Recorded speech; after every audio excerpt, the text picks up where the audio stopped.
UP उपचुनाव के बाद अब आ रही ऐसी खबरें कि भाजपा अब कभी नहीं लड़ेगी उपचुनाव। ईवीएम के जरिए हो रही फर्जी वोटिंग, यूपी के नतीजों पर बोली मायावती। चलिए चलेंगे, जानेंगे खबर को विस्तार से। तब तक आप हमारे चैनल टीसी न्यूज चैनल को लाइक एंड सब्सक्राइब करना ना भूलें।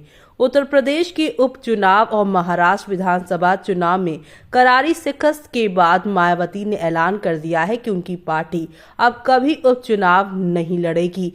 इसी के साथ मायावती ने ईवीएम पर भी सवाल खड़े करे और सवाल उठाते हुए कहा है कि उसके जरिए फर्जी मतदान हो रहा है और भाजपा को कमजोर करने की साजिश की जा रही है। मायावती ने कहा है कि उपचुनाव में सरकारी मशीनरी का दुरुपयोग हुआ है और लोगों में ईवीएम के गलत इस्तेमाल की चर्चा हो रही है। बसपा सुप्रीमो ने कहा है कि बीएसपी को कमजोर करने की साजिश हो रही है और विरोधी अपने वोट ट्रांसफर करा रहे हैं। संभल में हुई पत्थरबाजी की घटना पर मायावती ने कहा है कि इसके लिए प्रदर्शन और प्रशासन दोनों ही यहां पर जिम्मेदार हैं। उन्होंने संभल के लोगों से शांति बनाए रखने की अपील करते हुए कहा है कि मुरादाबाद मंडल में तनाव बना हुआ है।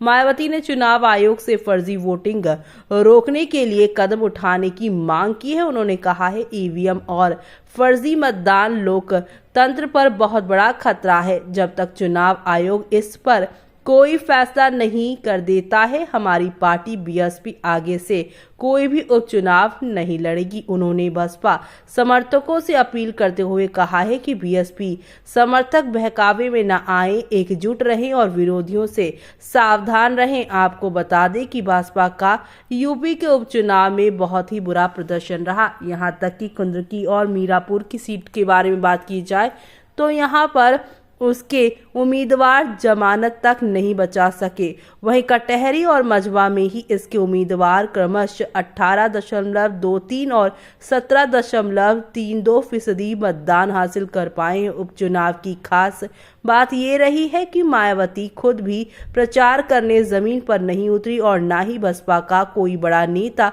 चुनाव यानी उपचुनाव के प्रचार में दिखा। ऐसे में यहाँ पर करारी शिकस्त का तो यहाँ पर सामना होना तय था, क्योंकि अगर बात की जाए इनके बाकी पार्टी दलों की या बीजेपी की या सपा की या एसपी की, यानी कि यहाँ पर बात की जाए एएसपी यानी आजाद समाज पार्टी की, इन पार्टियों ने जमकर अपनी वोट बैंक को बढ़ाने के लिए अपने यहाँ पर वर्चस्व, अपने यहाँ पर जो है उम्मीद से बढ़कर चीजें की। लेकिन अगर बीएसपी की बात करें तो उन्होंने सिरे से ही शुरू से कोई यहाँ पर जो है नहीं किया काम और अब यहाँ पर वोट बैंक पर कर रही हैं ऐसी बात। ऐसे में अब आपका क्या कहना है, हमें कमेंट बॉक्स में कमेंट करके बताना ना भूलें।